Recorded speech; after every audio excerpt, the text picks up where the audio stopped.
Hello and welcome to the Rays of Hope program brought to you by the Purchase Area Sexual Assault and Child Advocacy Center. I'm your host today, Mary Foley, and I'm so glad that you've joined us. Noted author John Maxwell has devoted an entire book to the irrefutable laws of teamwork. And today I would like to draw your focus to a very specialized team that's available to you and to those that you love right here in our community. And it's called a Sexual Assault Response Team. And here to talk about that team and the importance of that response to sexual assault victims is Detective Matt Smith and Amberly Larkin. So welcome to both of you. Thank you. Now, Amberly, you have been on the program before, and so but I do want for new viewers for you to take just an opportunity, just a time, just to talk about what you do at the center, and then we're going to let you do the very same thing, Matt. Okay. I am the victim and family advocate for the center, and through that I provide advocacy services to those who have been affected by sexual violence and child abuse. We have medical advocacy where we meet victims and children at the hospital for the medical examination part. We go through the forensic interview and the forensic piece with victims. We can meet people at the police station, Detective Smith, and go through that and just to provide support, really. Support and education for victims and just connect them to the resources that they may need. And it is an incredible, invaluable service. So we hear from victims and clients as they come in to have that support system in place. And so Matt, tell us about you and what you do. Okay. I'm an investigator. My title is detective with the Paducah Police General Investigations Unit. We work primarily felony offenses other than drug offenses that range from homicides, robberies, burglaries, and sexual assaults. We investigate those cases and help make sure that they're successfully prosecuted. Often I work hand in hand with Amberly and yourself there at the Purchase Area Sexual Assault Center on the sexual assault cases that we work.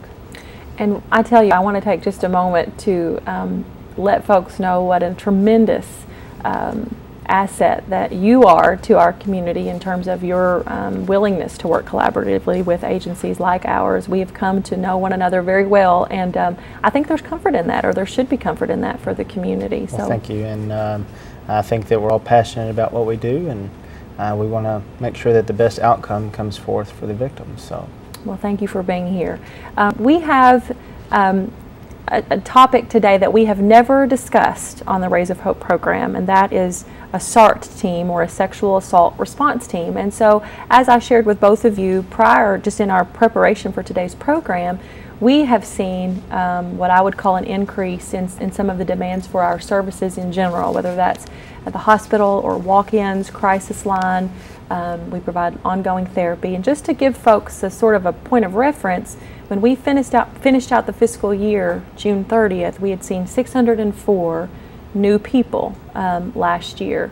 I'm sorry, a year ago. When we finished out the fiscal year this June 30th, we had seen 834 new clients that have accessed our service in some way. And so it got me thinking along this path.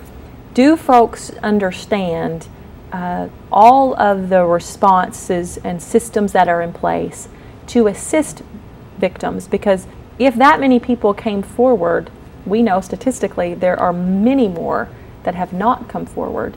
And so given that demand on the crisis line and in the emergency room, I thought maybe this would be a good time to talk about SART teams and an upcoming training that the center is hosting. So which one of you wants to take the lead to explain what a SART team is, and then we'll go from there. I can do that. Go ahead. I'll let you take the lead on that one. Basically, a SART team, a sexual assault response team, it's a multidisciplinary team, meaning people from different disciplines like law enforcement, prosecutors, advocates, sexual assault nurse examiners. They're an important part of this team. So it's a multidisciplinary approach to treating victims and to investigating these cases. I think it's important because sexual assault in general, these types of cases are very complex. The victims have many different needs, and so all the different people from the different disciplines can address those needs better if we're working as a team and discussing these cases. Well, so Amberly, if there are different players on the team, you said medical, prosecution, law enforcement, and us, how do people that experience that team approach, how do they come into contact with a SART team? With the SART team, they would generally respond or go to the hospital after a sexual assault, and then they instantly become in contact with the hospital personnel. Law enforcement's notified, the Rape Crisis Center is notified, so an advocate from the Purchase Area Sexual Assault Center would be notified, and then we all begin to work with that person. And so taking that team approach and being comfortable, I think, with each other and our different roles in that investigation and dealing and treating that client, just understanding that we all have different roles, but that we can work together to make sure that the victim gets the services they need and is treated the way they should be treated. And in theory, that sounds wonderful. Does it work in reality from your all's perspective?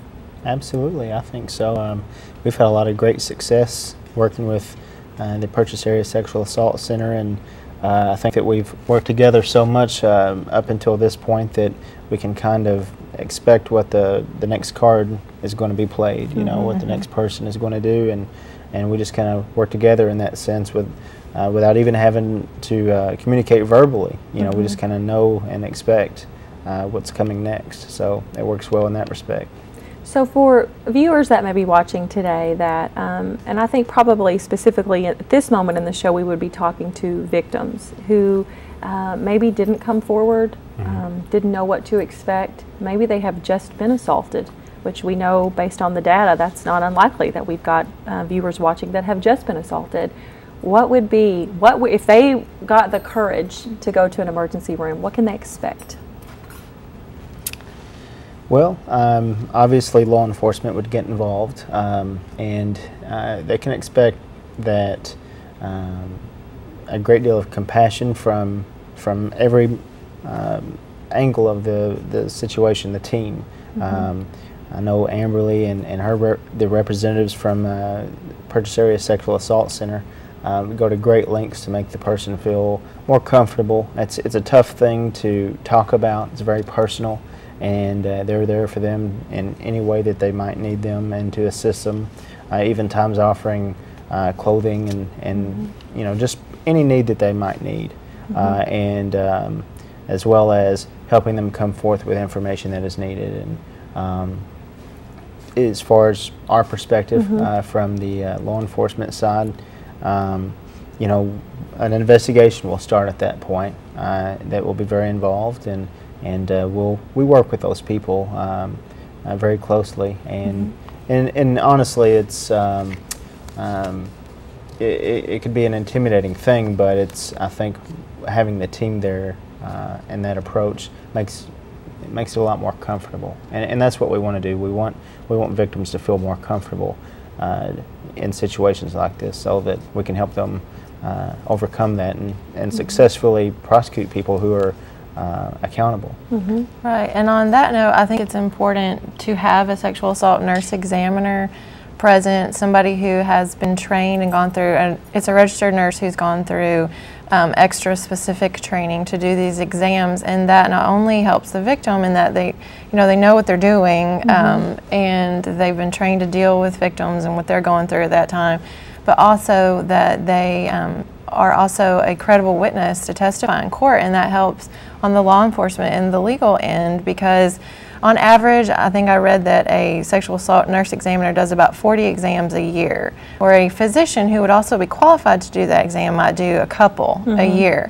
And so think about that in a court of law. When you have an expert witness, that same nurse would be able to give more credible testimony.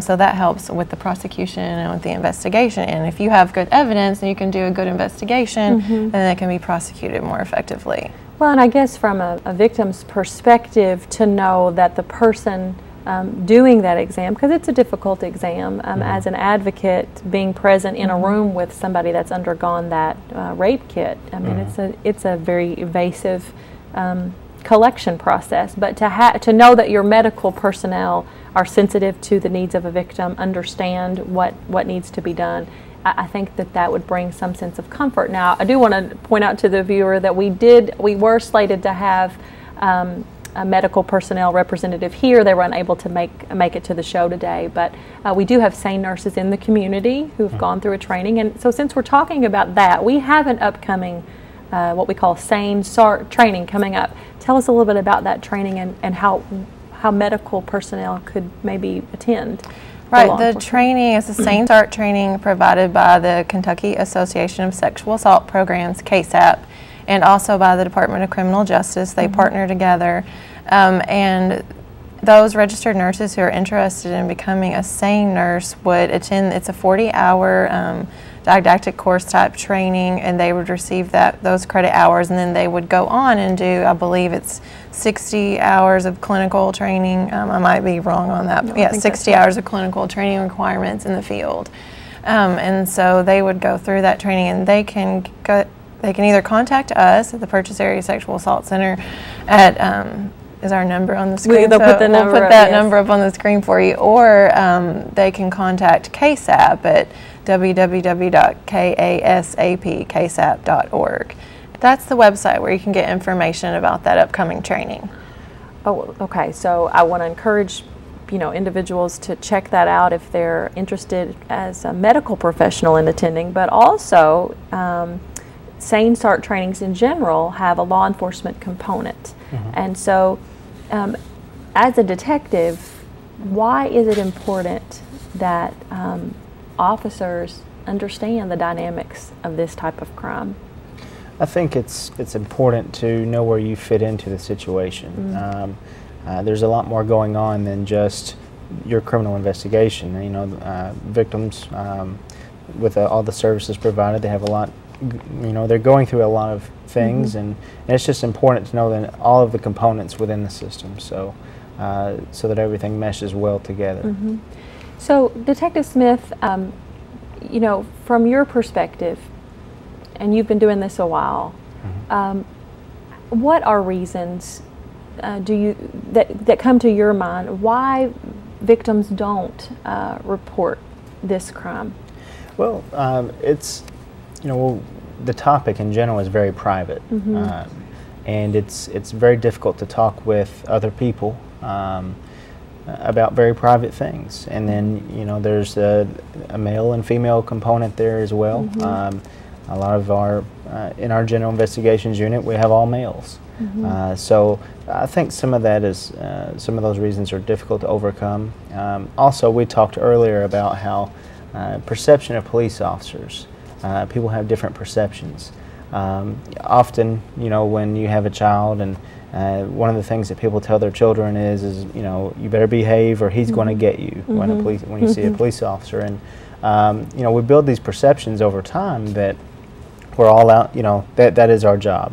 And to be honest with you, that's not a real accurate description, because we can be very compassionate and.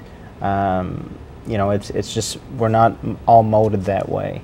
So I think that's also a perception that people have, and they just need to understand that we're there to help them, and very professional, well trained, well educated, and all part of a team.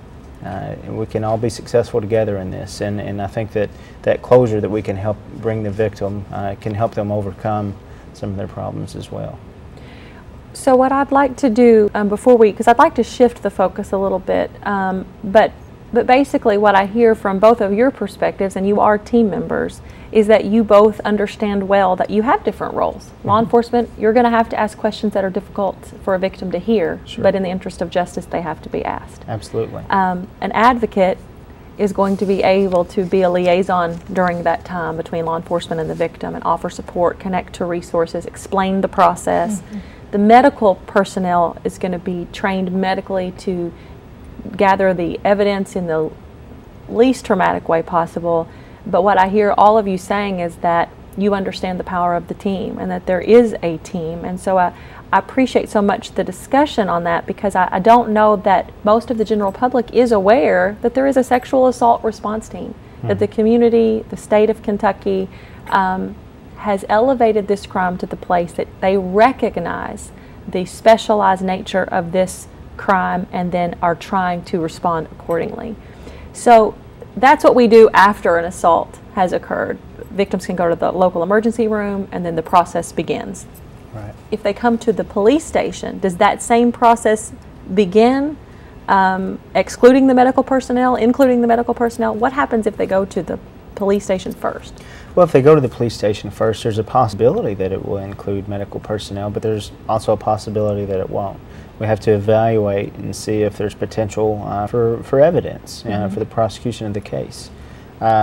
We almost always try to involve the Purchase Area Sexual Assault Center, and that's when Amberly gets involved, or her associates. And so, you know, it does start the process. The team does start involvement at the police station in the same way that it would at the hospital. However, sometimes evidence may not be there, and you know, we make that decision there whether or not if that's something that we need to pursue.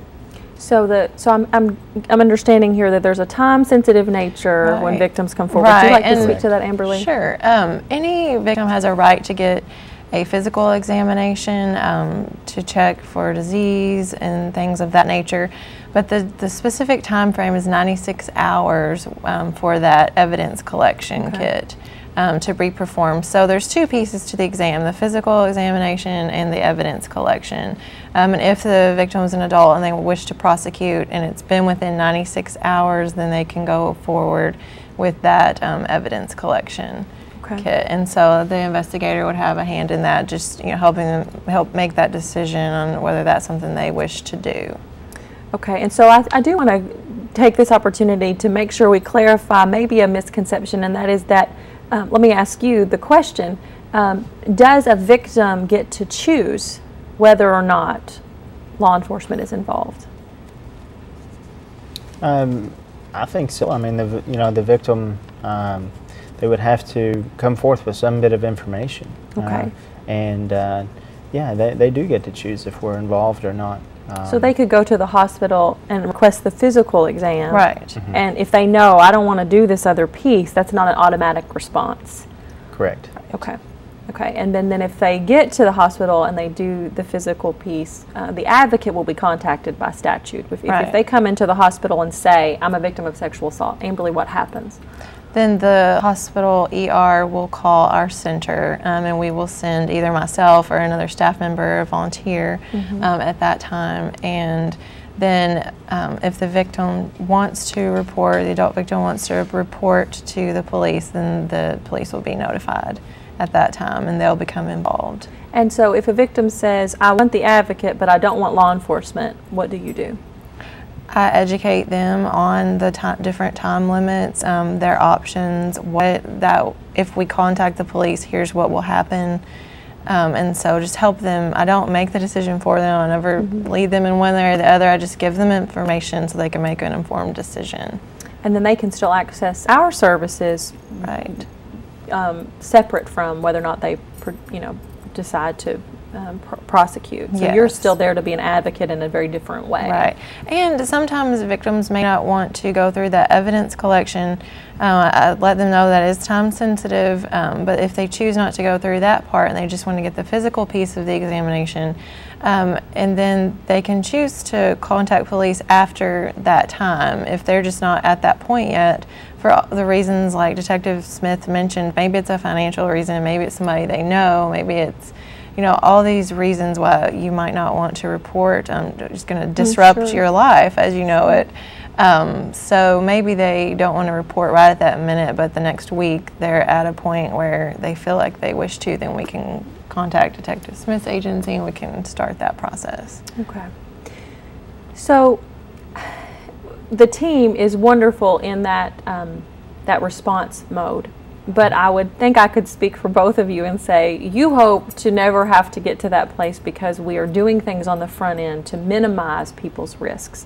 I always like to preface this sort of turn in a conversation with the only person responsible for an assault is a perpetrator, the person who is doing the assault. However, there are things that we can do to minimize our risk. And so from a law enforcement perspective, Detective, are there tips, things that you would say to parents or to young men and women older men and women? What would you say to minimize that risk? Yeah, there are several things that you can do. One thing is when you're out and about, stay away from low light areas the best that you can. It's always good to walk with a friend, especially in those situations. I would recommend attending a reputable self-defense course. I think that we teach that class pretty often there at the police department. They call it the RAD training. In addition to that, one thing that I've been noticing that it's on the rise right now with the younger crowd are some of these social networking sites such as MySpace and Facebook, and be careful about what you put on those things as well. Perpetrators do pay attention to those things, as you know, just like anyone else. So just be very cognizant and cautious, and make sure that you don't find yourself in situations where you don't have as much control as you would like, the best that you can. Sometimes it's unavoidable, but just be cognizant of that. You mentioned something that we talk at the center a lot about, and that's the social networking. We are seeing an increased request from parents, from youth leaders, from schools to talk about this social networking and how to be safe and what to do and what not to do. Do you feel like you're in a position today to be, or could recommend, if not, parents are bombarded with all of the requests from their kids, and among those requests are, I want to be on Facebook, I want to be on MySpace, I want to do this. Sure. What about that is dangerous from your perspective? What about the social networking is the problem? Well, it's the internet, and once you put private information out on the internet, it's available to a lot of people.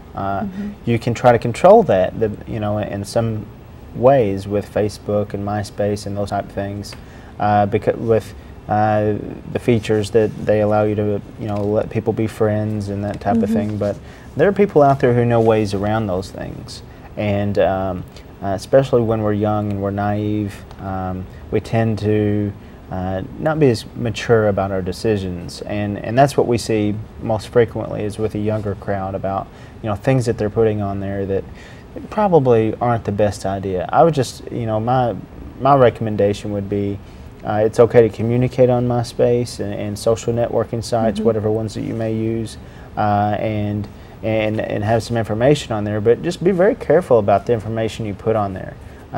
Don't get too involved and too in depth with that information, and don't allow complete strangers to learn too much about you just in a matter of minutes by visiting those sites. And so from an advocacy center's perspective, how would you, I guess I'm trying to think, as a child advocacy center, we may not have children watching this program, but we very likely may have parents watching this program. Aside from the general cautionary statement of be careful that there's not too much detailed information, be careful of what you're doing, how would you advise parents in general, social networking and outside of that, what are some things that they can do to minimize the risk to their children? Well, absolutely. With the social networking, I would closely monitor those sites as a parent, making sure that the right decisions are made, because just like I referenced before, when we're younger, we're less mature, and we don't make the same good decisions that we might as parents. So that's definitely very important, very much needed for parents to monitor those sites. And other than internet, I mean, we have to keep up with our children and our juveniles or our teenagers or whatever age child you may have, and what their activities are. I would say stay very involved with your kids and what they're participating in and what they're involved with. So it's a lot of common sense things that we do. Things can get out of control when we stay out of touch. We've got to keep in touch to keep things under control because there's so many different ways to become a victim out there, I guess, is the best way to put it. Well, I appreciate your insight and your expertise to speak to the area, because I do think that it's a growing issue and a growing epidemic. And I thank you, Amberly, for being willing just to speak about the advocacy piece in general. We don't have a lot of time left on this program. I do want to go back and point out one thing specific before we wrap up, and that is that you mentioned a reputable self-defense program, Yes. and you mentioned that we provide that, and it's called RAD. Mhm. That is another example of that teamwork that we're talking about. The Purchase Area Sexual Assault Center partners with the Paducah Police Department to offer a self-defense program. That's right. RAD stands for Rape Aggression Defense. Have you been through that program or watched that program? I've watched part of the program. Okay. I've not been through it, but Have you been through it, Amberly? I have been through the program. Okay, what would the two of you say about the program to somebody that might be thinking, oh, I don't know if I would want to go through a self-defense class? What would you say about your experience? You're watching and you're going through. Who would be eligible? Right now, any adult is eligible. I'm not sure if it's 16 and up or 18 and up, honestly. You can contact us for more information.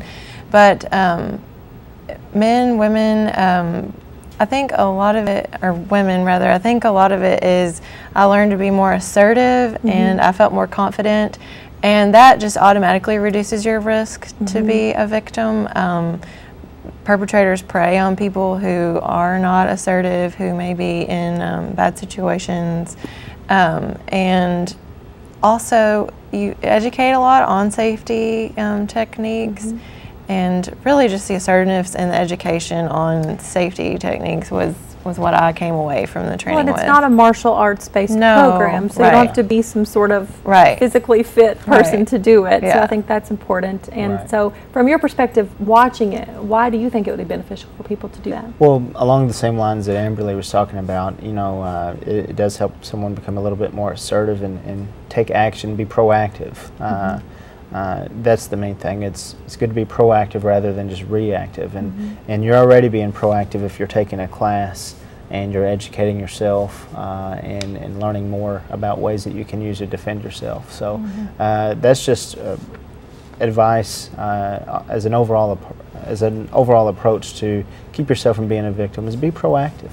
I think that's with what information is out there. Right. It got me out of that "it can't happen to me" zone that I was in. Even in the work that I do, it can't happen to me, and so it kind of takes you out of that as you go through the training. I didn't actually get to work with the aggressor, but I hear that that's pretty intense and valuable experience.